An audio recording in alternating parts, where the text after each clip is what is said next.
Red Devils podcast. I'm John. I'm Alex. And we're bringing you the best Manchester United news from this side of the pond. Woo, sir. How we doing? It's another Manchester United thump fest by our good friends, the Scouse Bastards. Not too far downtown, sir. It is a little bit better because I didn't fly my ass to England to watch it in person, but about the same, about as expected. I think if the bookies were calling it, I think I did call 4-0, 3-0, 4-0, but it wasn't that shocking. I mean, where we're at today, more of just a driving a stake through the heart of this season, and really I think this just puts a bow on, like, at the end of the day, all of the misfortune and all of the poor performances you see is a product of the owners and the front office. This is an Ed Woodward, Joel Glazer Manchester United team. The rot it's been rotting for 20 years, and that's what you get. You get a performance today against a team. Sure, they're competing for the title. Sure, they're pretty good. Yeah, going for the quad. Fuck off. Go get it, and then talk to us. They're a good team, sir, but a Manchester United team, even under Ole, would show more fight than they showed today. This team is like, they're not even pretending anymore, bro. Like, they're just like, what? We just show up, we get paid, we make excuses on Sky. I mean, the fucking PR blitz of Harry Maguire before. Like, whose idea was that? Probably another Eddie Woodward idea. But either way, sir, I think we speak for most fans. It's like we all just fed up. How you feeling? This is just it's tough to watch, tough pill to swallow. Bitter rivals, 9-0 aggregate. Liverpool do the double on Manchester United. This has got to be a low. You hope this is bouncing off the pavement, rock bottom. Obviously somehow we're in a race for top four. Seems like we're in a race to the bottom with the bottlers for top four. I can't believe it. Watching the football, the absolute gulf in class between these two sides. You see a front office, the Scouse Bastards, they've spent less than Manchester United. That should be very clear. They've spent less money than Manchester United, aggregate and net. They pay their players less on the pitch, and they made us look like we do not know how to play the game. I mean, it was this championship to Premier League difference as a golf in class, and too easy for them. The first half was literally a joke. It's shameful. It's depressing. I want to find that trigger to like get upset and yell at these players, but it's just like, I think even Roy Keane said it's hard to get angry now because it's just so sad. You see something that we love and cherish so much. This amazing football club has given us so much. And to see, that team out there playing like that is just, it took Hannibal to come on to actually, Hannibal comes on the field. 10 players have accepted defeat, waiting for the whistle. No leaders out there, and you have a kid coming out being like, I ain't taking this shit from this team. Like, I'm gonna push Robertson around. I'm gonna kick a few players, put my mark on the pitch. If we're not gonna win, I'm gonna let them know I'm here. And like, that's what it's about at the end of the day. I mean, like, you don't have to be better than them, right? They're totally on the rise, but like, show some fight, show something, show that it means something. And it took Hannibal off the bench for that little spark of just like, hey, we care. So he's an academy lad. We did sign him at a later age, like around 16, but at the end of the day, he plays with the academy, and the academy still fucking gets it. And the bottom, brother, I was at the Lowry with swollen feet 6 months ago, almost to the day. I think it was 10/24, thereabouts. That shit was the bottom two, bro. That was as bad as this, maybe worse. At least we had like a little semblance of a fight, maybe in the second half. I don't know. There was nothing. There was nothing there, but sir, there was nothing at Old Trafford when they beat us 5-0, and they played even worse, and we lost by even more. And then we fired a manager 5 weeks later because the board waited so long. But the end of the day is we're at the bottom. We've been at the bottom since October. We're still at the bottom. This was just another thud against the floor, against the bottom. And we're going to stay at the bottom as long as the Glazer family owns this storied club, Manchester United, sir. And my read on the situation is we're taking a 30,000-foot view, sir. We've been talking a lot about how the pressure around the finances, they've redlined the club, it put in a position where they almost are forced to sell. I have a feeling, based on the news coming around about the stadium expansion, the news being less filtered out from the big sources, but coming out that they're going to sell the land and do a lease back, is like they're digging their heels in, bro. They got nothing but time. The dividends are good. So I think with the thing we're seeing is the fans are going to have to push these motherfuckers out. It's abundantly clear. And the only way it's going to happen is by continued forced pressure from the fans, letting them know via sponsors and via everything else that they touch, like that touches finances, that they are not welcome here any longer. What the 1958 are doing, what the American Red Devils have been speaking for years, is that we have to be Glazers out 100%. We will not get better. We will never perform. We will never compete for elite competitions if we have the Glazers as the owners. We'll never get there. It doesn't fucking matter, bro. We could do a 10-year rebuild with Ten Hag. It don't matter, because at the end of the day, Liverpool, in their front office, they have football and people making decisions. We have ex-accountants, investment bankers making decisions, bro. We have people that shouldn't be there, like ex-players, ex-accountants, ex-bankers, and they all shouldn't be there. And at the end of the day, we are not going to get any better until professionals, world-class professionals are brought in. Let alone, forget the pitch. Dude, we need a world-class director of football. We need a world-class technical director. We don't have any of those things. And we're not, and even if we bring in a top-class coach, we're not going to call him world-class. I got in trouble for that last pod. It doesn't matter, bro, because at the end of the day, we are not a world-class footballing operation. This place is being run by absolute morons and clowns. And until they leave, we're going to still suck. So that's kind of what I'm trying to shoot at. But I want to see more of these academy players. They're good, and I want to get as many of these players out as possible. But the thing is, I know we can't sell players. We haven't been able to. They didn't sell last window. They should have cleaned decks, got rid of Lingard, got rid of Jones, got rid of Bailly, got rid of Pogba, and they still haven't, sir. And if we think we're going to have like 10 players out this window, it's not going to happen. We know it should, but it ain't.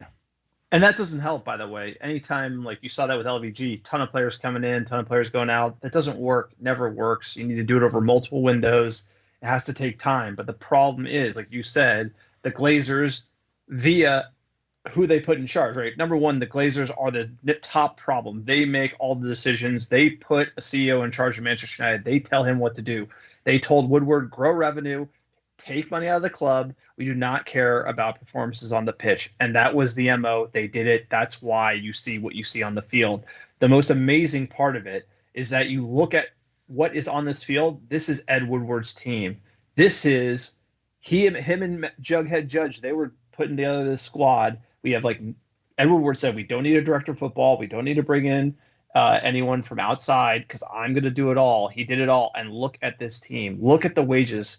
We're almost double the wages Liverpool are on. And look at the spend. We almost match City on net spend, and this team is absolutely atrocious. But the real crazy thing is you look at the board, and they appointed Ed Woodward's number 2. They never said, hey, this went wrong. We need to do it differently. We got to build the front office out. We need world-class director of football. We need a new direction for this club. That's the most concerning part. On top of that, the 1-year anniversary of the Super League fiasco, the one that ultimately probably cost Ed Woodward his job, the Glazers, once again, the promises they made after that, they haven't fulfilled. They're just a bunch of lies. And the stadium rebuild, this stadium needs a full makeover, probably tear it to the ground and build it new again. We've seen Spurs do it. Real Madrid's doing it. It's time for Manchester United to do it. And what are the Glazers going to give you? They're going to give you 200 million pounds in debt, and they're going to give you a new stand. That's it. They're doing the bare minimum. That should tell fans everything they need to know. The real problem is the Glazers and their mismanagement. But you look at this front office, you look at Richard Arnold, his priorities, the marching orders from the Glazers, Murtaugh, no experience. Fletcher, I don't know what the hell he's doing. This front office is not going to be able to deliver what Ten Hag needs. That is the issue at Manchester United. We might have the manager in Ten Hag, but everyone who was a part of building this team is still here. And, it's hard to see if it's going to get better. It is, because at the end of the day, It doesn't matter how good of a manager you bring in because it takes an entire footballing operation. And like you said, nobody above Eric Ten Hag is qualified to be there. Not a single one. John Yeah, we got one part. Sir, but that's one part, piece right? of like a five-piece. Like you said, there's so many people that go in. You need a good DOF. You need a good guy doing deals. That guy is Matt Judge. He's a fucking idiot. He's been an idiot since he's been the guy in charge. And guess what? The new Ed Woodward is just the same as the old Ed Woodward, just fatter with a bigger beard. It's like they're just the same fucking people. You wanted me to get mad? I'm getting mad just thinking that like nothing's going to change until we, as a collective body of fans who love this club, everything it stands for, everything it is, before the Glazers got their fucking tentacles in it and destroyed this club, which they are literally doing. They are like tearing the carcass to pieces, bro, and just ripping off it and just keep going. They're going to just keep going, and that's why... Sir, well, they don't care. They don't care because they have no shame. These people are shameless. They have no shame, and the stadium rebuild is the best bit, sir. Why are they doing it? They're only doing it so they can add seats and sell more tickets, bro. It's like they're not trying to make anything better. They're literally just trying to add to the capacity so they can make more money. Like it's very Glazer, but this is the thing. We need to get them out, and it doesn't matter who we have on the pitch. Until they're gone, we are going to suck, and we're going to continue to suck. And I don't think it's going to go any other way, sir, because like you don't just do it with a manager. You need an entire front office aligned with Eric Ten Hag's vision, and you need 3 to 5 years, $500 million minimum, and it's going to take low and slow. Like you said, you don't do. What was the window? They sold Bale, Spurs, right? And they brought like fucking Lamella. And no, all it those. Doesn't work. You don't do it. You can't buy 8 players. You have to buy 3 really good players, and then you just bring an academy player 2, and then you do it over windows because not all 3 are going to work out. Sir, I'm frustrated on the pitch, of course, but like we know this shit ain't going to change but you have until... to admit, you have to tie it in, right? Because you have to say like, shame on these players. Shame on these players. Shame on like the bums that we've had playing center back for Manchester United. Unbelievable that how the team that played today is like, get them out. Pretty much everyone other than De Gea. Honestly, everyone should go. This is a burn them down. Now I did say 3 transfer windows, etc., but like Klopp came into Liverpool. They finished like 8th. You need a season like that. We'll finish 10th next year type of thing. Play a lot of kids. Figure out what you got. This has to be a complete reset. It's the performance out there. It's not Manchester United. And in order, it's root and stem.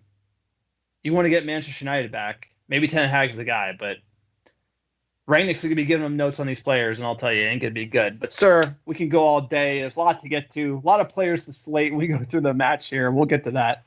Quick PSA for the podcast. If you like the America Red Devils, join our Discord channel. Tons of Muppets on there talking about Manchester United. Hashtag Glazers out. Talking about the matches on match day. It's awesome. Please sign up. You can click on our Twitter profile. There's an invite. You jump right into the chat. You meet some other Manchester United Muppets. It is a great time. Also, check out our Patreon page. We don't have any sponsors on this podcast. It's just me and Alex doing it for the love of the game. It is for fans, by fans. We want to be supported directly by you, the fans. We don't want any corporate sponsors or to be selling you anything. I can only imagine us stumbling through those ad reads. So please support us on Patreon. Check it out. www.patreon.com/AmericaRedDevils. We get a behind-the-scenes podcast episode every single month. Also, check out our website, www.AmericaRedDevils.com. Great fan-generated blog content. Click on store there as well. We have pins, stickers, scarves, shirts, you name it. We're getting Glazers Out scarves. We always sell out of those. They're on the way, coming from the UK. Like, that's our number one selling item is Glazers Out scarves. So you love it. Our fans know what's up. We got to protest this ownership. Alex, tell them about iTunes reviews. iTunes reviews or Spotify reviews or reviews of wherever you listen to this great podcast, the American Red Devils. They're a great way to support the pod, and even better, we're doing free giveaways still, forever, in perpetuity for life until this pod no longer exists, will never happen. All you have to do, write a 5-star review wherever you listen to this podcast and send a screenshot to theamericandevils@gmail.com. With your mailing address, and I will personally send you some free American Red Devils merch. It's a great way to support the pod, and it doesn't cost any money at all, sir. Allows you to get, find the network of other Muppets like yourself. Join the Discord. That was more fun than watching the game today. It was just like talking shit on the Discord because holy crap. like it was at Old Trafford in October. It was gone riot. quick. It was like in 5 minutes it was over. It was the same. I mean, I think they scored in the 5th minute that game as well. Now we can officially slate them. Let's get into it. The Scouse Bastards 4, Manchester United 0 at the shit box. Alex, give me that lineup. I mean, I can slate. Okay, let's just go. I'm going off topic. I can't help myself. De Gea and net. We got back three, sir. You know, defense leading from the back. Lindelof, Maguire, Jones, AWB, Matic, Pogba, Delo, Bruno, and at number 10, I think, Alonga and Rashford up front, sir. What did you make of that lineup when you saw it? What you smoking, Ralph? What you smoking? What is he thinking? Playing the back three and then bringing Philly Jones in to play on the left-hand side to deal with Mohamed Salah, him and Delo. Come on. You know that's a bad idea. I have to criticize Ralph for this one. He said he made the decision because we played so bad against Norwich, but clearly the move is to drop the numpty. Harry Maguire's got to go. Buy Lindelof. Give me a back four. Put Wan-Bissaka on the left. Lock up Salah. Put Delo on the right. You know, play a 4-4-2. That's really what I would do. You know, it's pretty simple. Shit teams do it to us all the time. Probably wouldn't have conceded that goal. Probably would have. I don't think the lineup matters. We could have gone 15 minutes, but I'll tell you that. But think about it. You bring in Jones. Like Roy Keane said it best before the game kicked off. He goes, Phil Jones, we got 3 games in 4 years. Good luck with that. You're playing heavy metal Liverpool in top form. They're in top form. You're gonna put Phil Jones try to mark who we got, bro. Varane misses every other game. Bailly's like a fucking. He gets injured every. He can't play 3 games in a row. He's always injured. He could play give you 20. A game. He'll give you 20 minutes. He would get I'll injured tell you too, what, bro. If you were to rank our healthy center backs, I wouldn't put Maguire in the top 2, and I wouldn't put Phil Jones in the top 2. That's all I'm saying, and you know that's true. I don't disagree, sir, but you look at this 11, and this is a product of the Glazers, of Ed Woodward, players that shouldn't even be there, bro. Jones shouldn't be there, Bailly shouldn't be there, Pogba shouldn't be there. What'd you say? You're arguing that this is a good 11? Please tell me what your point is. I'm arguing that it doesn't matter what the 11 is. They could have played a 4-4-2. They could have played a 4-2-3-1. They were losing by over 3 goals. So the back three is a big change, and you're putting in a player who doesn't play a lot, and it's a really good team, and people are just going to be – it's a lot to ask. It's a lot. I know they're professional footballers. It's a lot to ask. Could have fooled me. They don't look like professional footballers to me, sir. Let's get into it. It didn't take long for old Liverpool to make their mark. 5th minute. Let's hear what Arlo's got to say about this. Are you ready for this? Sadio Mane in the semi-final, and it's Mane that plays it through. Who's going to take it? It's Mo Salah. Squares the ball. Is this the over? It is. Diaz has it. The assist by Mohamed Salah. What a start for Liverpool. I just want to add, we suck. This United team sucks, but Liverpool are still the biggest bunch of fucking punk baby bitches. Klopp was complaining the whole fucking game. Fuck that team. Fuck those players. Okay. Fuck their fans. But have you ever seen us be cut? I've never seen us concede a goal like this. And we've conceded some ridiculous goals. No, we looked at it. It looks like a FIFA goal, sir. Like a FIFA, you're playing against the easiest setting, and you're just that was, we've conceded some howlers, but the way that we were cut open in the 5th minute was almost impressive. We looked that bad against Norwich, cut open. This whole season we've looked bad. And Harry Maguire, number 1 guy to pre-game, he's talking about, hey, I'm good. I play good. I'm Harry Maguire, man. Everything's good. Don't worry about it. You look like dog shit. You're absolute shit. I don't know who is telling you to do interviews. I don't know who is telling you you're good, but you are horrid. You are horrible. That was the worst defending I've ever seen in no man's land. Just Harry Maguire, sell him for nothing. 7th minute, applause around Anfield for Cristiano Ronaldo. We will get to that in the news, but obviously, tragically, his recently born son, passed away. That was a heartfelt moment, probably the highlight for me. Big history between these two clubs, fierce rivalry, but to have a moment like that and the teams wore the armband, I thought kind of tells you there's a lot of things that are bigger than football, But it was a great gesture by the Liverpool fans, and a great moment in the match. Very kind gesture for a really horrible thing that happened to Ronaldo and his family. It's horrible, and a nice gesture from the Liverpool fans. Hard for me either way because it's like I can't take the sting out of my mouth. I got battery acid, sir. Now you got me revved up.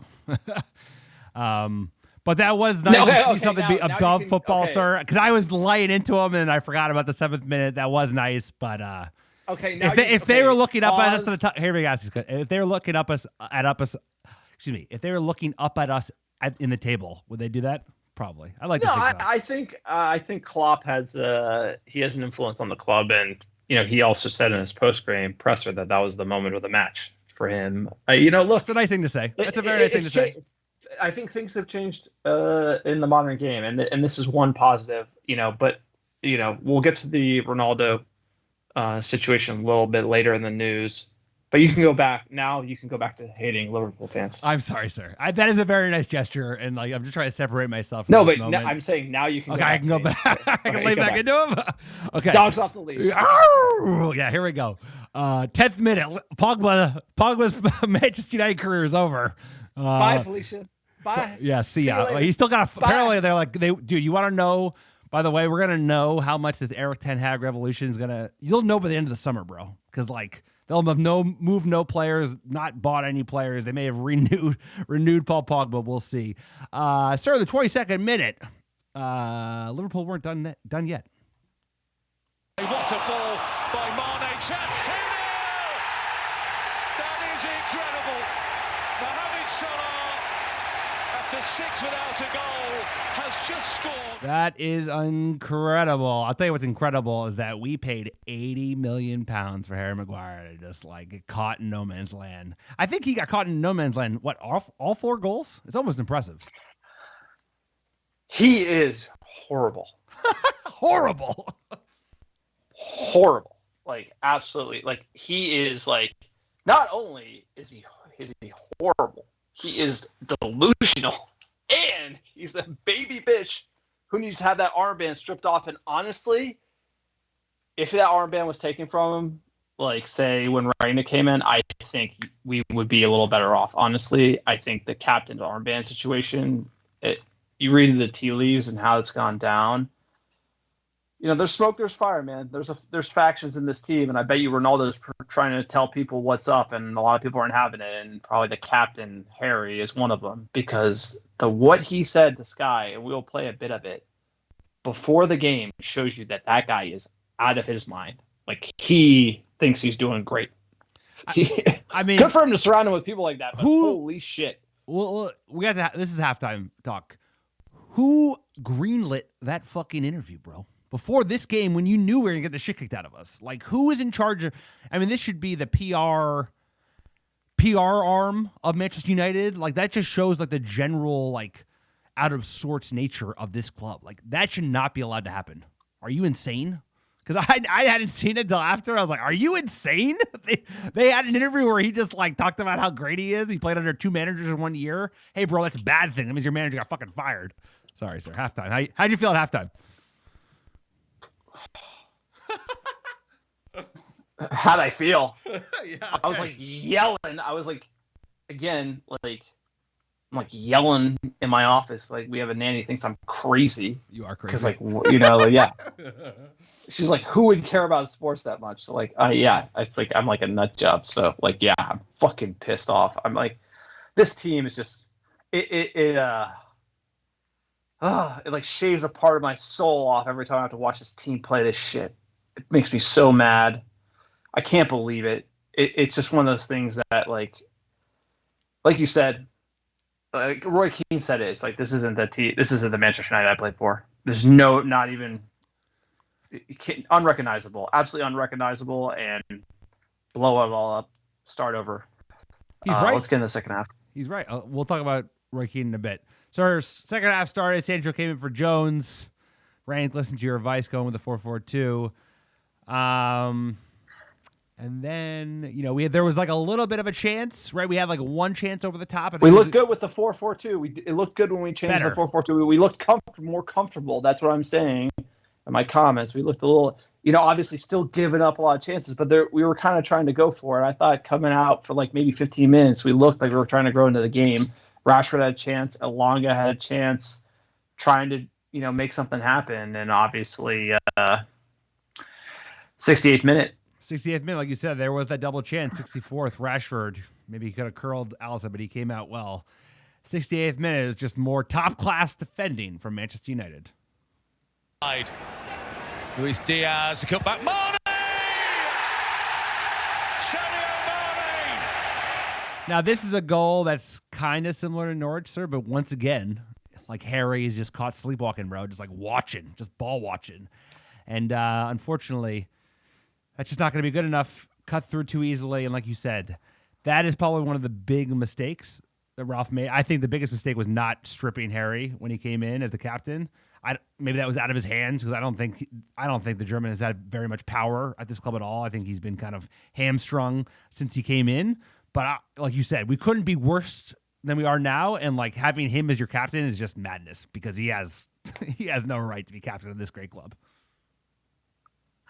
I mean, it feels like Manchester United is like a PR department for Harry Maguire at this moment. 84th minute sub, Hannibal came on for Elanga. Finally, somebody understands what it means to play for Manchester United. So much so, it feels like we're being lulled. Like you look at these, just like look at the attitude of the players.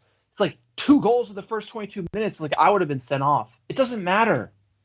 Put in a challenge, get a yellow. Like let's go. Like get in somebody's face. You got to start something. Roy Keane always talks about that. It's like, come on. These guys are like, they're so comfortable getting absolutely just like dominated, like embarrassed, humiliated. This team is comfortable with this. They've accepted this. To walk around and apologize and put on your social media, you're sorry. It's like, come on. This is a man's game. Make your presence known. And it took a kid to come on and do it. Hannibal had to like, Mike D had to be like, yo, dude, like there's a minute left. We're going to get sent off. Like, I absolutely love this from him. Bruno put in a challenge as well after this. Like, why is a kid coming on and acting like a man, acting like a leader of men? Shout out to Hannibal for this one, but it was too late because obviously Salah would get his chance in 85th. To be. Dispossessed, and here come Liverpool. Mohamed Salah for Liverpool. The only thing worse than leaking 4 is listening to Arlo White, sir. And another one, cut through too easily. Harry, like, I don't even know what, like, I don't want to keep bagging on Harry, but holy shit, once again, he's like fucking caught out, no man's land. We know how shit we were. They beat us, but I do want to bring it back to the point you were making before you led into the goal. It's like, dude, we were calling for Hannibal for a while. Like, he has the grit. He is like I mentioned a couple pods ago, bro. He's like a proper see you next Tuesday. And I love that because he came on for the last 10 minutes and he elevated everyone. Like, I think he reminded people that, like, bro, you have to, like, you can't embarrass us. And by embarrassing, it's just like not even trying. Like Lingard and Rashford is like walking around. Like he came in, put in a shift, made some mistakes, but he like went for it, put some tackles in. And I think that convinced some other players to put some tackles in at the end. And like you said, dude, this season's a wrap. We're not finishing the top 4. We don't deserve to finish the top 4. It's like play the kids actually have shit to play for, bro. They have the Youth Cup coming up next month. Shout out to the Academy. That's a big deal. They haven't been in over 10 years. Like, but I would be playing them because these guys are all such losers. Like, I wouldn't even be bothering. Like, I would try and like start involving some of these youngsters so you can be giving information to Eric because like obviously 90% of this team isn't fit to play for Manchester United going forward. And Salah should have had a 5th as well. That was like bang on. Should have had another goal right in I think 89th minute as well. Somehow he didn't get it. But you're right. The Manchester United we know and the rivalry we know. I mean, the game I went to back in 09-10 season, I mean, it was like so intense to the point where like if you couldn't win the game to prevent them from winning the title, you'd be putting a mark on them. So that'd be that much harder for them to win the title. Like you'd be putting your studs in them. Obviously, the game isn't like that anymore. But we were so submissive. Like we just came out, lower the head, and that's the Harry. Honestly, I don't want to hate it's the Harry Maguire captain energy, though. It truly is. It's the, hey, we're doing okay. We tried our best. Like before the game, he gives a speech. Oh, it's not extra motivation to try to prevent Liverpool from winning the title. I'd be like, in a horrible season, we owe it to our fans to go out to Liverpool and try to stop our biggest rivals from winning. Can we play that would quote, be the sir? top bullet. Brother, can we play? We should play the Harry quote because we've been ripping them. Let's finish the damage. Where is the Harry quote? There it is. Hey, Harry. Yeah, of course. I'd say from this season I've had some bad games, but I wouldn't be playing every game for Manchester United in the starting 11 if I'd been playing bad every game or not playing well enough. There's a reason why both managers have put me in the starting 11 every game. For what I bring to the team, what I bring to the starting 11. But I do also understand that I'm the captain of this club. I cost a lot of money.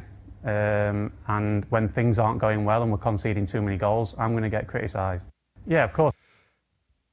I wouldn't even let him on the bus after the match. I get a taxi back to Manchester. So make him walk back to Manchester. It's like, holy shit, bro. It's like, you think that is I actually cannot believe that they greenlit this. Like, who is running A, his PR, and B, Manchester United's PR to think that, like, dude, United are in the Harry Maguire business, bro. I get it. That's all it is. They're big in the whole social England media camp. Like, he plays on England. We got to stick with him. I get it. But, like, he ain't captain material, and also, like, you're doing him a disservice by being captain because he cannot live up to that, and he's, like, crumbling under the weight. It's, like, very obvious that he's, like, he has nowhere near being the mentality of being the captain of this fucking club, biggest club in the world.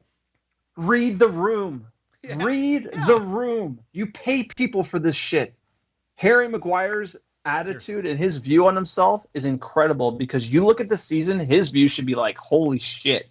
I got to go back to basics. Like, I am horrible. I am the biggest liability. I'm the most expensive player. Like, everyone can have a season off. Rashford, hey, Rashford seems to just need another year. Harry Maguire is not only playing horrible, is he not leaking goals every time? He's like undroppable, probably per the Glazers in some fashion.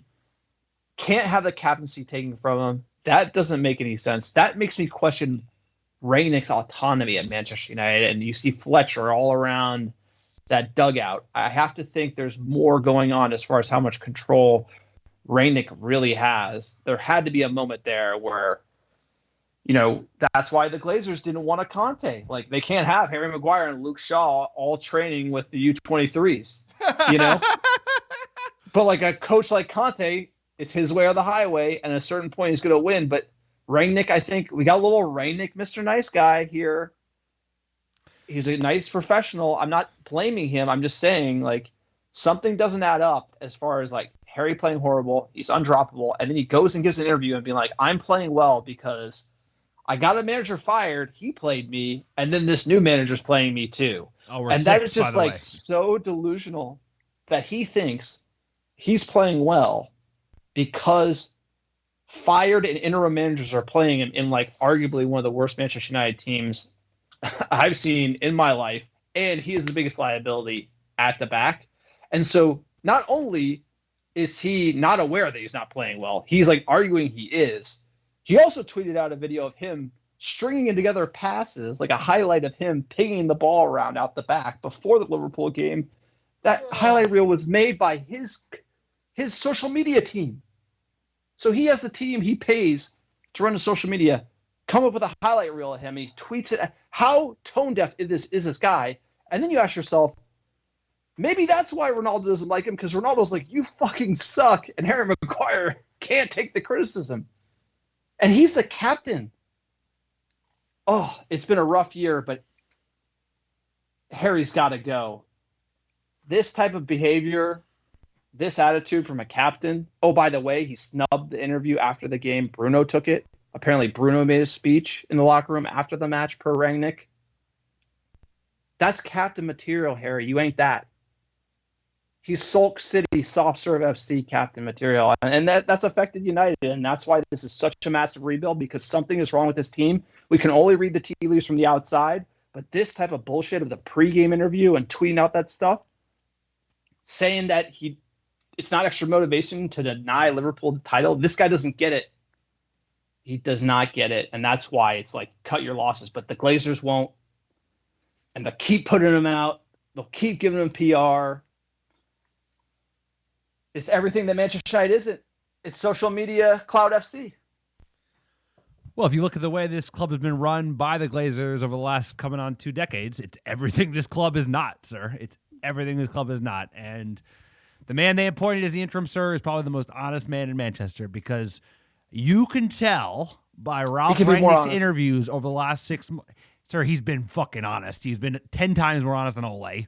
He's been more honest. He's had more astute feedback and criticism without even calling it out directly about like how much of this shit is fucking off all the time. All of his interviews are like so illuminating about how deep the rock goes that like you could say what you want about Ralph, and I'll say it too, bro. Like he hasn't gotten it all right, but the man is speaking truth, and like they don't want this truth. Like his advisor role is going to be beyond an arm's length because they're not going to keep him around. They don't want people like this that are going to call them out for the mistakes they've made, because they are fine repeating the mistakes over and over again, sir.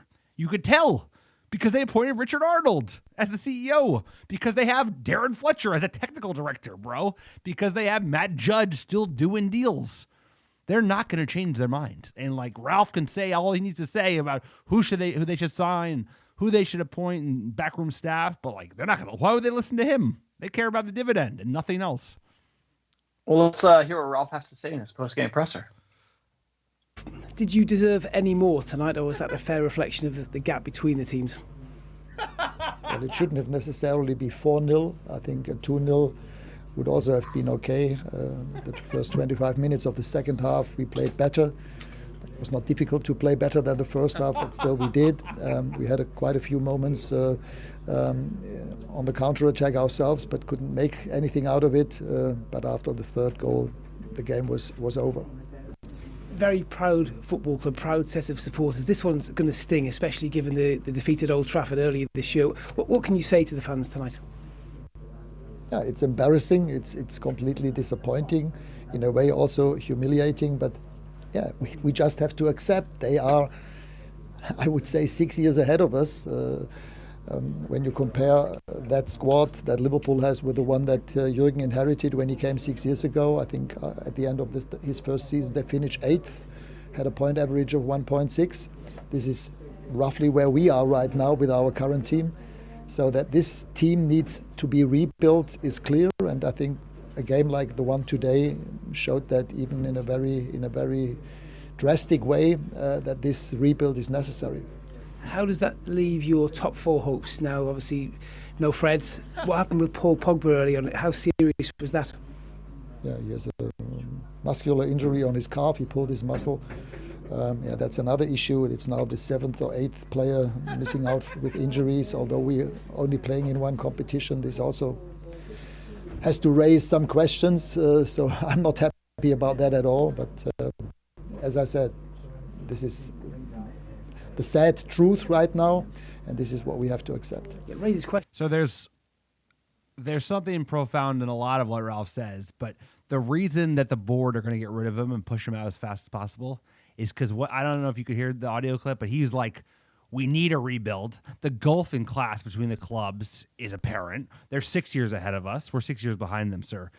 Those are not the type of wordings that they use on the earnings calls. That's not what Richard Arnold and co says about this club where we're at. So like he's saying real, like we are way behind. We need a full rebuild. We need to pull the players that we've got root and stem and restart. And like, you think the Glazers and the rest of this fucking clown show are going to admit where they're at? Of course not, bro. They're selling horse shit to everybody and telling them we have a world-class football operation. You know, we've continued to invest time and time again, blah, blah, blah, blah, all that shit they say on every earnings call, bro. It's like, he's too honest for this lot. He is way too honest. He was also asked about Pogba's injury. Yep. And he kind of went on a diatribe about how he doesn't understand why 7 or 8 players are out injured because we're only playing in one competition. Kind of like alluding at like a bunch of these injuries are bullshit. Like you're right. Like Ralph like even Gary Neville said, hey, it's his professionalism where he hasn't completely just like said, you know what, here's the deal. Like Cavani just doesn't want to be here. Pogba doesn't want to be. He hasn't said it. He's doing everything to tell us that a lot of these players don't want to play. And like you saw that Pogba injury, you saw Ralph's comment about it. It's like all you need to know. You know, I'm not going to say he faked an injury, but Ralph definitely went above and beyond to say these players are not preparing themselves. They're not doing the work. He does everything but say it.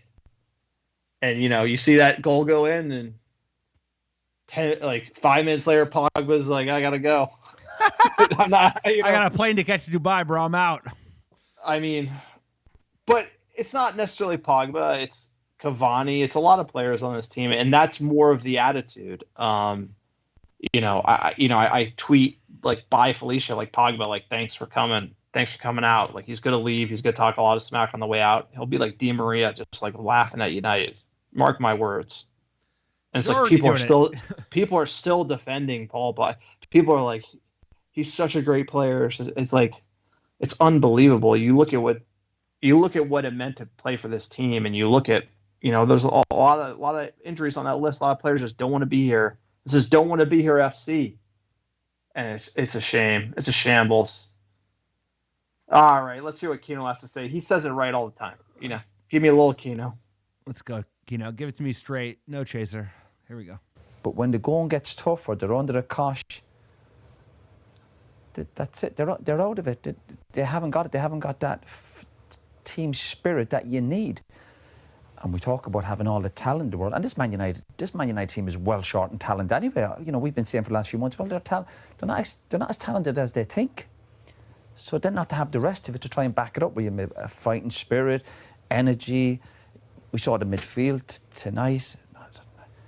I thought Rashford's performance up front. Jesse Lingard comes on. Jesse Lingard's coming on to try and save Man United. Jesse Lingard should have left Man United 2 years ago.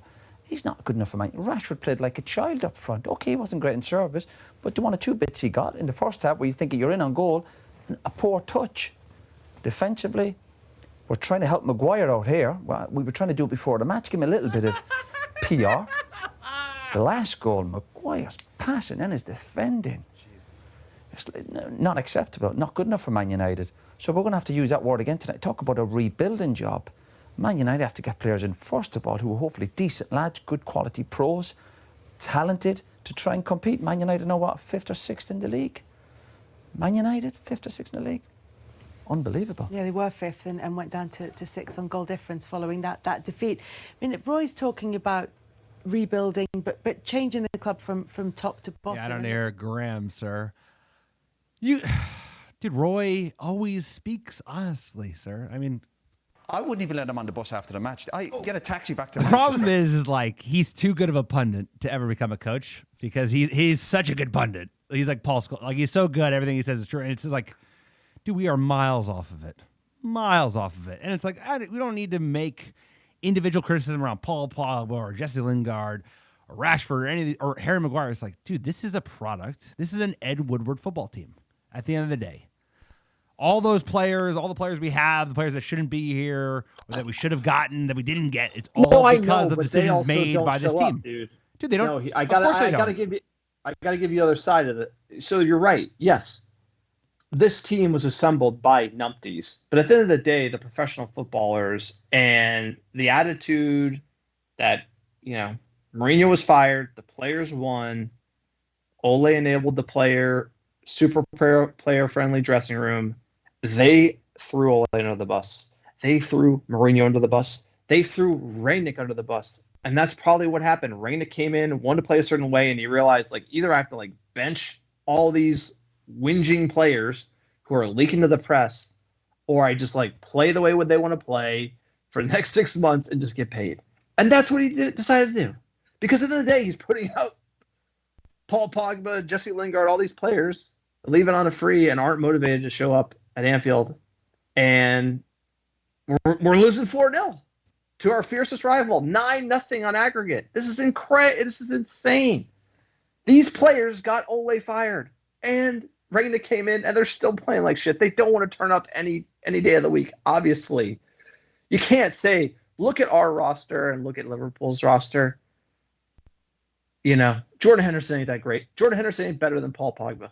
You know, No, but he played like it. some of the we're not greater than some of the parts of our team, and Liverpool are like way greater than some of their parts, and that comes down to coaching, front office, etc. But there is a little bit of a will. Like this United team that is fit, prepared, and up for a game could draw and play negative football against the Scouse Bastards.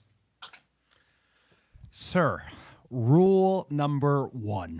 Sir Alex Ferguson, rule number 1. What is rule number 1?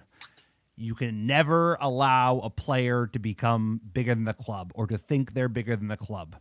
The Glazers, Woodward allowed players to become bigger than the club vis-a-vis Paul Pogba and Jose Mourinho. Jose said, get rid of Paul Pogba. They said, nah, we're not getting rid of Paul Pogba. We're getting rid of you. And guess what happened? Like, yeah, Wayne so Rooney, they deserve wait, some hold on a blame. second, sir. Wayne Rooney was complaining about how like they lost the fucking game and Jesse Lingard and Paul Pogba were dancing in the locker room the next day, dude. And that shit doesn't happen in Manchester United. That shit doesn't happen at clubs that want to win titles and want to win multiple pieces of silverware in the same season. And I don't want to criticize those two, but that just talks about like the mentality lagging, and it just but you've want allowed that, though. players to because it's all about like the social media Yeah, feels and like but having players personalities want that, and though. The players at Manchester United, they don't want Rangnick coming in and telling them to run. They don't want to press high. They don't want to try hard. They want social media FC. Rangnick literally gives them social media FC, and look at how horrible we are playing. That is how, like, we've lost the plot. This team has lost the plot. Harry Maguire doesn't think he's playing bad. Like, that's where we're at. It's like this team, it's incredible. That's why you just got to blow the entire thing up. It's got to be completely like new owners, new CEO, new DOF, new technical director. We got the new manager, and we got to just start getting rid of this whole team. And Rangnick did mention that. But again, don't think the front office is capable. We shall see. Let's get in that table. Scouse Bastards, we let them go top of Shitty. They do have a game in hand, 76 points. Shitty with 74. Chelsea with 62 points. Tottenham with 57. They played 32. Arsenal with 54. They played 31. Manchester United with 33. Arsenal do play Chelsea tomorrow. So, you know, the glass half full take, despite us slating everybody here, is like, no, I cannot believe we are in 6th place and have a 2% chance at the top 4 per 538.com. We have a 2% chance. We should be in 9th or 10th at the moment. I have to think David De Gea and Ronaldo are literally the reason we aren't hanging out with Brighton in this table right now. That's how bad we are playing. And we look to be, it should be a 0% chance on the rate we're playing. We're only in it because the teams around us are such bottle factories. I mean, Arsenal have lost 4 of the last 5 games.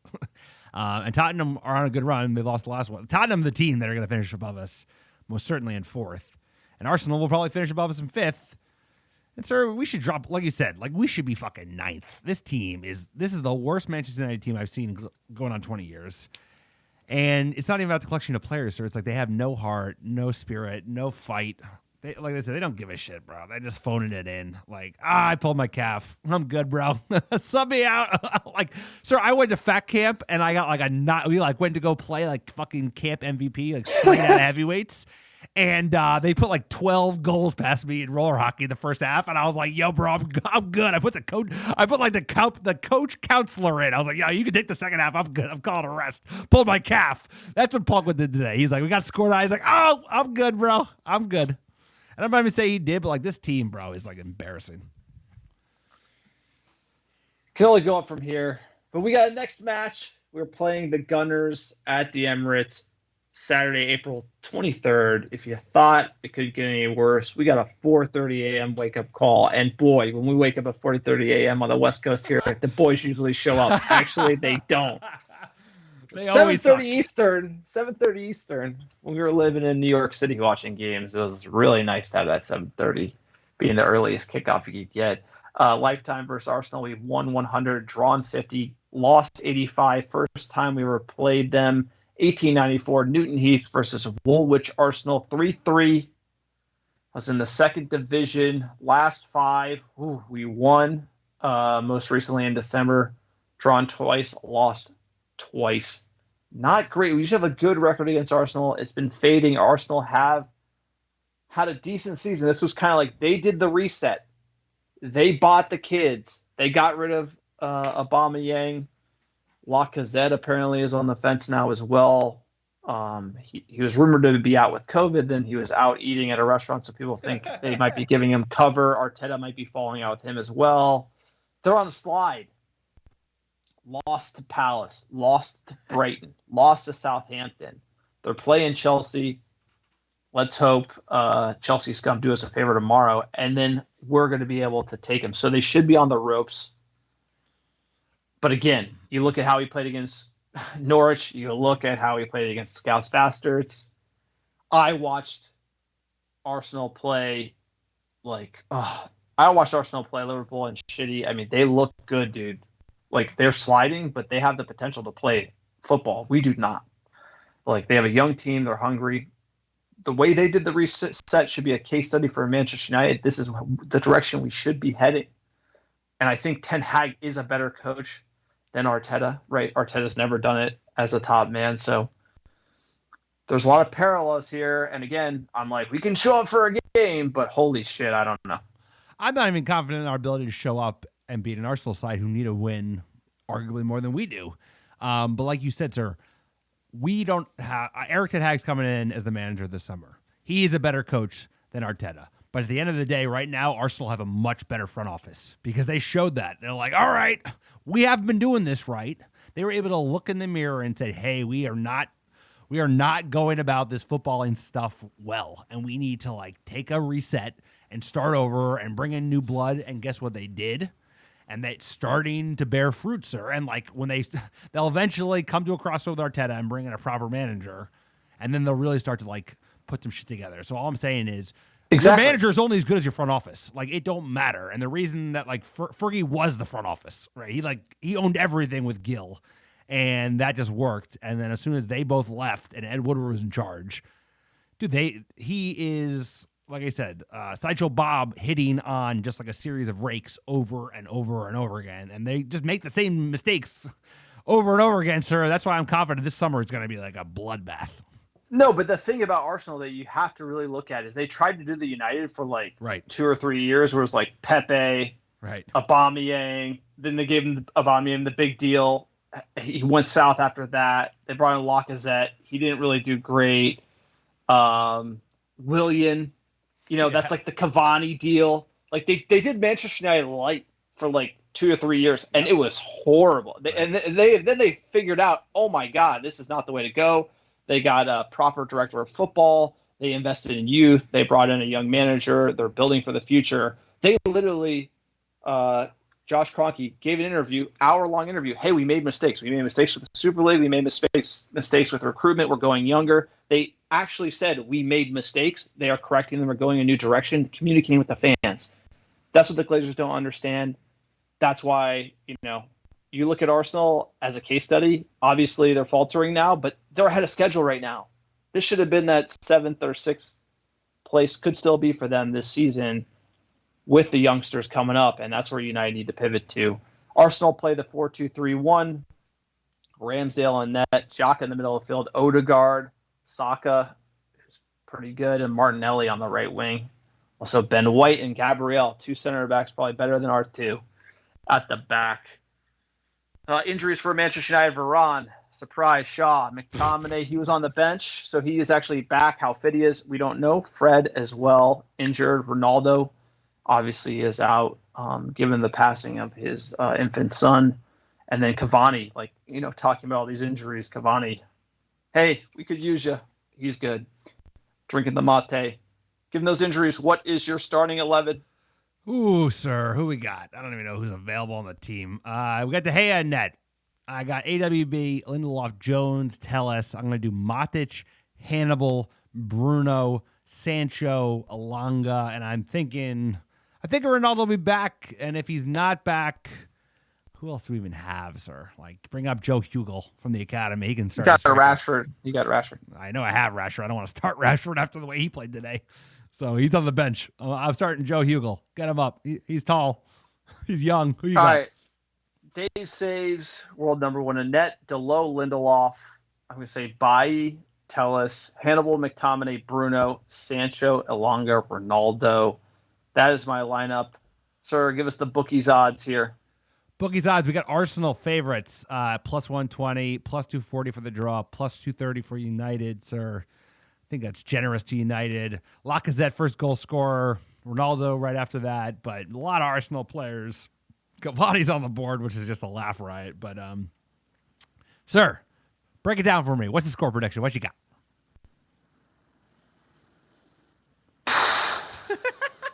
That bad? 1-1. Yeah, that sounds about right. 2-1 Arsenal. We're going to lose because that's what kind of season this has been. There's getting a lot of losses. A lot of losses. So it's been a tough year. Taking a lot Let's get of into the L's. news.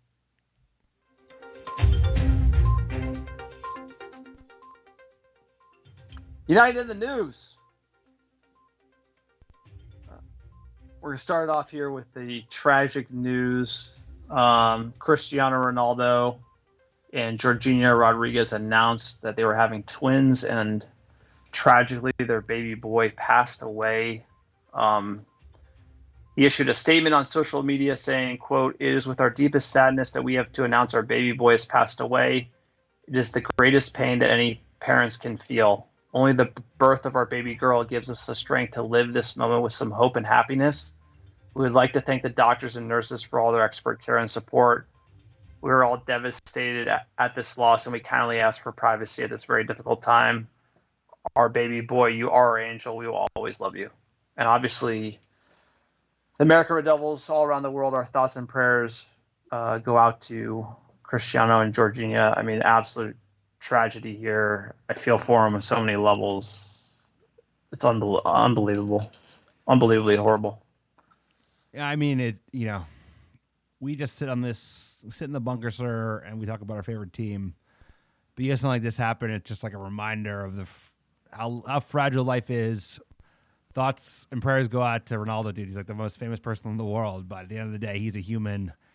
And to be going through such a difficult moment, you and I are both parents, both fathers.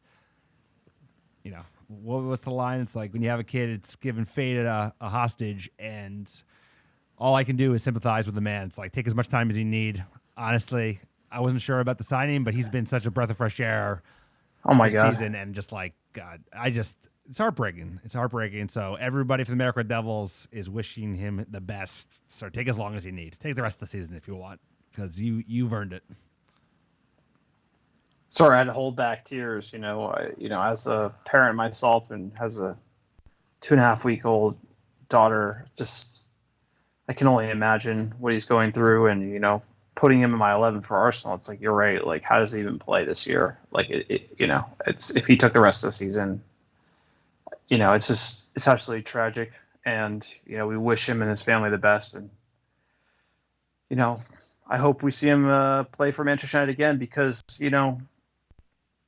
say what you will about him, man, he attracts a lot of negative attention, but he puts on that jersey this season. He's been a leader on the pitch. He's been everything that we've railed against this team for being. He's been everything they aren't, and so obviously, having something like this happen to anyone is horrific, but just have to say, I think he's been a bright light in a dark season for Manchester United, and it's horrible to see this happen. I echo that, sir, and I mean, I don't want to see him until next year, because I want him to take some time with his family, because, like, Jesus, we work these boys enough, and he's actually put in a shift, and he is only human, so it's a devastating loss, and do we wish him well? And I hope, like, of all the players we want to clear out, he ain't on that list. So I hope he lines up with some new blood that is excited to kind of like show what it's all about. But, sir, awful news. Some things bigger that there's a lot of things bigger than football. And that moment, I think that was a special moment too between United and Liverpool. That 7th minute. So, moving on to the next bit of news here. Romano tweeted out on the anniversary of the Super League. I don't know if that is this was intended. They were like, oh, we can't formally announce, but the Super League to cover that up. So we'll have Fabrizio say it. He says, quote, Eric Ten Hag to Manchester United, here we go. Agreement on contract now set to be complete. And Manchester United paying €2 million to get their man Ten Hag to Manchester United. Social media was ripping. Not a lot of talk about the Super League, so I do think the master plan worked. Yeah, I mean, masterclass, sir. The biggest name in the pundit game in terms of like transfers is Fabrizio. So they gave the fans some raw meat to chew through, and I think it distracted everybody because guess what? It did. They're coming back. The lease back is as egregious, sir. What they're going to do to Old Trafford and the grounds around it. So excited about Eric. I don't think it's really going to matter the more that you see like the idiots in charge of this club, but I'm certainly rooting for him, and I'm hoping that we can push out these owners, and he'll still be the manager around. And then when we do bring in a competent front office, we'll really see that ball Dutchman shine. I'm trying to lighten it up, sir. Shine. Sorry, that head ain't gonna be shining until the Glazers get the fuck out of the way. Okay, so I'll give you the glass half empty, then I'll give you the glass half full. Glass half empty. Who the fuck could fix this shit? Like, if this team has "do not come here" written in like huge letters on the outside of it, like Van Gaal, like a Dutch like legendary coach, is like literally he is crying out in the press like, do not take this job. It is horrifically bad. Like, Rangnick came in, like he came in with swagger, like he was gonna fix it. Look at that man today. Look at that man today. It's unbelievable. You think this guy, a hungry, young, upcoming Ajax team, players want to make it. They want to get that deal to then move to Real Madrid and Barcelona. They're hungry. Like, you can coach those players up, man. Manchester United are fucked. You look at the contracts, you look at our players, we do not have a midfield. We do not have a defense. We do not have goals in attack. Tons of players leaving on a free. Tons of big all-stars. Players don't want to work hard. Rangnick tried to get them to run. They don't want to do it. And then all of a sudden, Eric Ten Hag's going to come in, and you're not going to have Darren Fletcher telling you need to start Harry Maguire. There's so many things wrong with this club. I fear that there's so many things behind the scenes we don't see. I fear it's even worse than what we know. I mean, of course it's worse than what we know. You think Richard Arnold's going to tell the truth? You think anyone behind the scenes is going to tell the truth? I bet you it's horrifically bad. And I bet you if Ole Gunnar Solskjaer actually said what went down, we'd have a lot more sympathy for him, because, you know, how are you going to players don't want to run. Players don't want to run, and then they go out and then they just get demolished by Liverpool, and then they don't care. So how are you going to fix that? Okay. So at the end of the day, it's glass half full. Glass half full. No, give me glass half full. Glass half full. I haven't finished the glass half empty. I know you're real. The glass is empty. I know. No, but the style he wants to play, like, so here's the deal. He's going to come in.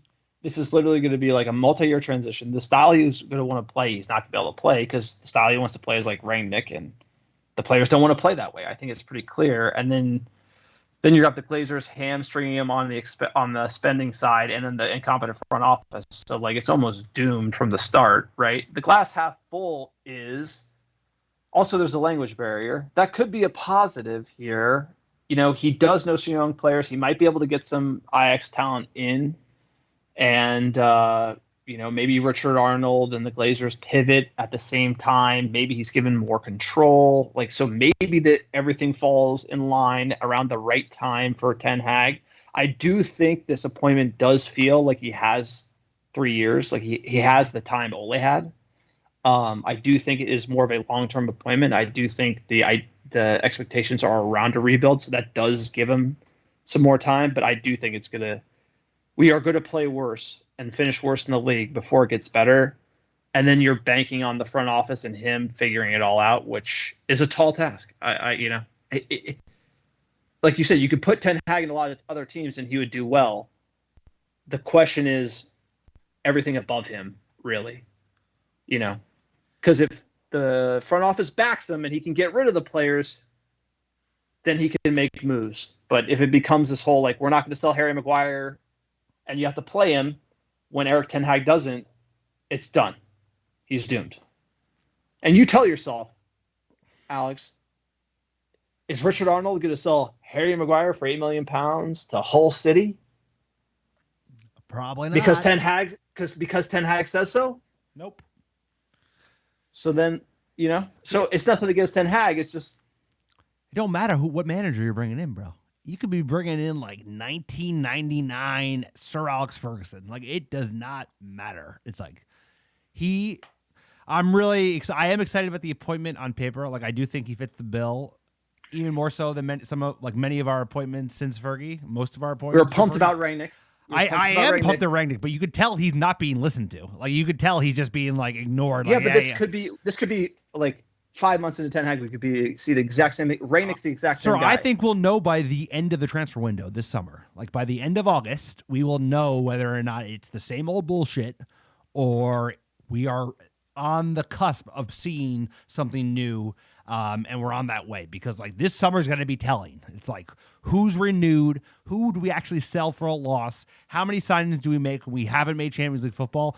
This window is massive. And obviously you're not going to get everything right at first. And we're not expecting the whole rebuild now. And I don't even give a fuck about playing in Champions League or finishing in top 4. I want the team to try hard and care about representing the club and the badge and the fans and the history and the old players and the players past. Like, that's important to me. Like, I have nothing but time, brother. Like, my kid's learning how to say Manchester. And like, this team's going to suck for a long time. By the way, that's the highlight of the night is Alex's son says Manchester. He goes, manana, manana. Yeah. It's so awesome. He goes into the podcast bunker and we have all the jerseys up and your son goes, manana. He gets it. And the real question is like, he got no choice. You want me to pay for college? You're going to have to support this team. Manana. But the real thing is, how long are you going to have to watch your dad's beloved Red Devils like suck a big one? Is it going to be 3 years? Is it going to be 3 years or is it going to be another 20? Dude, they might be digging their heels in. Like I thought they were going, and then now this whole like stadium expansion, lease back. So I think they're digging their fucking heels in, and they're going nowhere. So here's the deal. Got to be sold. Because what the real problem is once they start like to actually die, right? Then the voting shares become so fragmented, it actually becomes a corporate governance problem. So it will be sold. They're not that old. They're old, but not that old. You know, people like that live forever, unfortunately. No, I mean, they're not young, but we're talking like 10 years. Like they will sell the team, But yeah, you're right. Right now, it does look like they're sitting on it. The stadium. No one's paying the price they want. That's really the issue. And obviously, I wouldn't be selling an asset like this either. Smart people wouldn't be selling it. Let's get into the stadium news.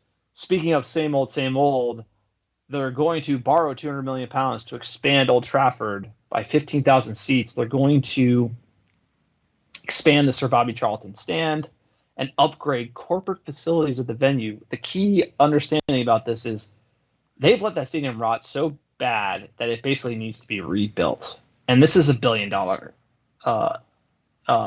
project. They said they're going to new stadium, new training facility. We're doing all this stuff. And the only thing they're going to do is they're basically going to build out corporate boxes so they can charge top dollar. They're going to add 15,000 seats so they can basically fund the liability they're going to put on the balance sheet. So I said, show me the money. And here it is. They're just going to put more debt on this club and finance it with corporate boxes and more seats, saddling us with more interest.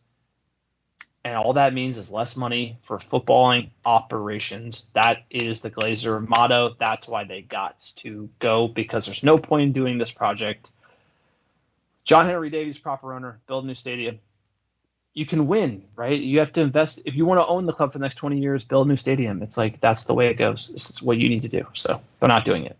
And we said this at nauseum too. It sounds annoying, but it's like, if they ran the club well, it would be worth more. And they can make more money. Of course. Like, it's very simple. It's like, if you don't have like a fucking moron run the club into the ground, like, you'll do better on the pitch and you'll make more money and you can sell more noodles and you can finish in the top 4 comfort. Like, this team should be finishing in the top 4 like easily based on the amount of money we spend. But it is being like, we cannot say this enough. Like, these people that are running this club are fucking idiots.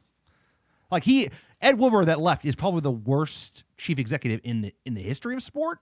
Like, I think that is probably you could probably make that argument. Like, the last 10 years, bro, spent $1 billion and the club is like miles off and they're basically a joke. I mean, he's not the worst. I mean, there's Dan Schneider, Washington Redskins, he had two different sets of books. Might be going to jail, like financial crimes, sexual harassment. Without breaking the law. How about that? Yeah, How about that? okay, Without well, breaking the there's a law. lot Of of course, that, yes, okay. So, like, they're really bad people out there, but, like, without breaking incompetent, the law. Incompetent. Yeah, exactly. Yeah, but we knew that. Tell us about the FA Youth Cup final. You were all jazzed up about this one. Sorry. The date's been set. The date has been set. I'm sorry to cut you off. It is a big deal. It's exciting. It's going to be on Wednesday, May 11th, right before we were about to leave to come out to England to see United play Chelsea. They'll be playing Nottingham Forest in the final. I think it's the first time they've been there in over 10 years. And it's exciting because the Youth Cup is no big deal. I think it was the last time they won it was like with Pogba and Lingard and that whole crew when they were actually young. I don't think they've grown up since then. But anyway, excited to see the lads, excited to see the youngsters. Check it out. They're selling tickets if you are looking for £1. Could you believe that? And I will certainly be watching because, sir, silverware on the line, and these boys, they're legit. Let's go. Dude, and they actually give a fuck. Like, you watch them, they actually play with heart. They get yellows. They give it all. Like, they keep fighting. They're everything that this current set of lot is not. This current bunch of players, like, they don't even deserve to wear the badge, but these youngsters do. Like, they are the real they're kids, but they're the real deal, and they wear the badge with pride, bro, and I look forward to watching them play. All right, jump into the fan questions. At MHersey5, quote, I've never been so detached from a United team as I am now. I honestly don't even care when we lose anymore. No emotion when the other team scores. It's almost an expectation that we'll lose and concede goals. Such a sad state we're in. This year. Your thoughts. How much time? Your thoughts. I'm trying to look at anything good. Sir, here's my thoughts. Back in the day, when we started this pod, we used to have a good win. I'd have like a dark ale, bro. I haven't had a dark ale during the week all season because there's been no midweek things to celebrate. There's been nothing to celebrate. It's hard, man. Emotionally, I feel emotional detachment from this team, like you said in the tweet. Dude, it's been 6 months. I remember talking to you.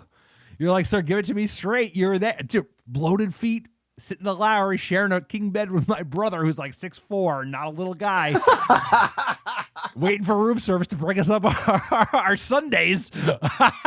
And sir, I was like, we have been the same place since then. The emotional detachment is real. It was bad at Liverpool. City was worse. Dude, then we lost to Watford, I think. That was the real death nail in Ole's reign. But dude, it's been more of the same. Like, these players haven't changed. They didn't start playing for Ralph. All the amount of noise that came out when Ralph was appointed. Wait till Ten Hag shows up, bro. He's a maniac. He's like, in a good way. We need a maniac, but he is fucking. The guy is so intense. I was reading about it. He is like, he does not fuck. He's just like Fergie. He wants to own everything. He wants to know everything that's going on. I get it. Like, they're gonna complain so much. I don't need this Eric Ten Hag like hype bullshit. I'm not even hyping that. I'm just talking about like they're gonna complain. You get the same thing from Rangnick. All right, it's gonna be great. It's gonna be great. And like, wait till he meets this fucking group of players. Will just be like, he'll be, oh my god. Like, Ralph Rangnick is not a horrible manager, and he met these players, and he's just like, please get me out of here. I'm good. So I also want to clarify: dark ales when we win, ice cream sundaes when we lose. Is that the state of Alex right now? I talk about dark ales like in the pod room. Like, usually, like if we like he got their number a couple times. FA Cup, I remember that. I'd have a Guinness. I'd have maybe a Portuguese beer. Enjoy myself. So now I'm drinking like Diet Coke and lemon, like Mike and the Mad Dog, bro. I'm just trying to like, because this team ain't worth it drinking a beer over on Tuesday. They're just joyless football. At Ty Kircher, quote, is anyone at all actually truly even remotely surprised anymore? Because I'm not. It still hurts. Manchester United should pay each of us for watching their sorry asses week in, week out, especially things like today. Anyways, ready to do it all again Saturday morning. #Glazers out. Look, we're all fans. We're all frustrated. You know, Ty hit the nail on the head here. At East Nash Bill, quote, my question is, how long does this go? everything has a floor, and I'm sensing that we're nowhere near reaching rock bottom. Honestly and realistically, just what has to happen from here for club management and ownership to change themselves or the direction of the club? I think you're right. I think my trepidations about getting hyped over Erik ten Hag are probably justified only because I've been burned so many times. I also think the fact that management doesn't understand, or the owners and the board don't understand that they should say, yo, we got it wrong. We're going to do this now. The fact they're not willing to admit mistakes, the fact they're not willing to fire Ed Woodward and then bring in world-class talent to do it right, or at least try to spin that narrative, that's what scares me. So I don't really have a lot to think that Erik ten Hag will go differently than Ole or Jose or LVG or Moyes, or even Ralph Rangnick. So I do see rock bottom could be second, third manager from here too. There is a possibility. I just don't see everything above the manager getting fixed, because it doesn't look like it. Murtaugh, Fletcher, Arnold, Glazer, those guys, they don't deserve to be there. So why would we expect anything to change? I am not. I'm hopeful about Eric because he is a good manager and he would make a good Manchester United manager, but he doesn't. Lost the cup. Dude, lost the Dutch Cup as well. That doesn't matter. People will lose cups. The point of the matter is, I know, but he's not going to get anything done because he's dealing with the same group of numpties. And the fact is, it's very simple. It's if you cannot even admit you made a mistake, then you will always continue to make the same mistakes. The fact that the Arsenal owner even admitted, hey, we made some. Dude, they have never, ever said they made the wrong call. They're no, we're doing everything right. We're investing in top tier talent. We're investing in the. Dude, they just lie. Because they're selling a lie, bro. Because they're selling a lie, bro. The whole point is they're selling the Glazers spin, which is just we're doing a great job. Blah, blah, blah, blah, blah. They're not. Dude, they don't care, bro. They don't care.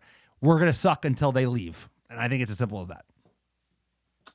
All right, last one here at Karam BX. Quote, I want to not care about it anymore, but I simply can't. My love for this club does not let me escape the disappointment and embarrassment. It's crazy to think that possibly the only way to get back on track is to get rid of 90% of our first team squad members. Ugh, I don't know. Glass half full or glass half empty? You decide. I mean, sorry, the fans feel the way that we feel. We feel dejected. We feel like a rudderless ship just floating away in the ocean, dude, with no idea where the horizon is and no idea where dry land is. I don't think we're going to get there with this lot. The players don't even matter. It's the owners. It's who is Richard Arnold? Who is John Murtaugh?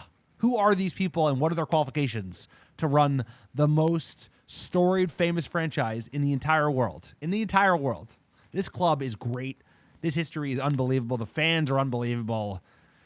Dude, they don't even deserve to own the company, bro. They don't even deserve to own this great club. It's honestly a travesty that never should have happened. And the sooner they're gone, it is. It's it should never have been allowed to happen, but it did. And you know what? We have to get them out. And the only way we're going to get them out. That's it. Glazers out all day, and a lot of these players, you had your chance. And maybe one day you'll realize that you probably should have cared a little more about playing for Manchester United because, there's probably a little more to life than Instagram likes and just clout generally. I mean, you're a professional footballer. You should care about our biggest rivals coming in or basically beating us 5-0 and then 4-0. It's unbelievable the state this team is in. But look, we go again. We got Arsenal. Hey, let's put the bar at. Let's not get embarrassed by Arsenal. It can always get worse. So let's hope we can put something together. McTominay is going to be healthy. Hopefully, get some players back. I mean, we are in it for top 4, so there's something to cheer for. It's not over yet. Look, that's it. That's the podcast. Another long one. Club in crisis. That's how we do. Pod never sleeps. America Devils are for fans, by fans. You want to support us? Check out our Discord channel. The link is on our website as well as our Twitter profile. It's pinned there. You just click on the link and jump into the chat with 600 Muppets like us. Also, support the podcast on Patreon. We don't have any sponsors. Please check it out. We have a few tiers you can support us. It goes a long way to keep the lights on in the bunker. Also, check out our website, www.americadevils.com. Great blog content. Also, our store. Everything you buy helps us. Again, it's just me and Alex doing this for the love of the game. And write a review wherever you listen. You send it in to our email at americareddevils@gmail.com. We will send you some free swag. It helps us get found. Like I said, we're not advertising or doing nothing. Just organically found. We got some downloads last 7 days. Please mispronounce those cities, Alex. I don't think I can. I know these cities, sir. Number one, how you doing? How you doing? Even though one city's listed twice, which we've never seen before, but hey, it is what it is. Or I may as well just skip it. Pittsburgh, PA. Number one, how you doing? How you doing? Fort Lauderdale, Florida. Philadelphia, PA. Cape Coral, Florida. Philadelphia, PA again. Charlottesville, Virginia. San Mateo, California. Quatre Bornes, Maritas. Appreciate you. West Palm Beach, Florida. Buffalo, New York. And Dallas, Texas. Appreciate all the American Devils listening week in, week out. If you listen to this pod, well, sounds like you're a glutton for punishment like us. Perpetual state of crisis, sir. I'm closing us out on the song that swelled my heart when I heard the United fans chanting it in the 83rd minute at Old Trafford when we were getting the shit kicked out of us by the Scouse bastards after they dared to sing You'll Never Walk Alone in our stadium. You know what it is. Let's go. Let's hear it. Have a good week. We'll see you Saturday.